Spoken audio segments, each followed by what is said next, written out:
இன்னைக்கு உணவு சார்ந்த அவேர்னஸ் குறைஞ்சிட்டே வருது. குழந்தைகள்ட்டையும் சரி, பெரியவங்கள்ட்டையும் சரி, எல்லாருமே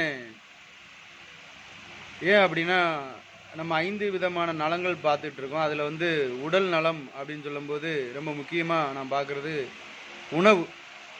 இந்த உணவை எல்லாருமே கெமிக்கல் கலக்குறாங்க, காய்கறியில் கெமிக்கல் இருக்குது, உரம் அடிக்கிறாங்க, பூச்சி மருந்து அடிக்கிறாங்க அப்படின்னு ஒரு பக்கம் சொல்லிக்கிட்டே இருக்கோம். அதே நேரத்தில்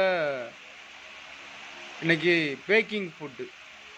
பேக்கிங் செய்யப்பட்ட உணவுகள் சிக்கன் அதிகமாக நான் பார்க்குறேன். மக்கள்கிட்ட பேக்கிங் உணவுகளை வாங்கி விரும்பி சாப்பிட்றாங்க.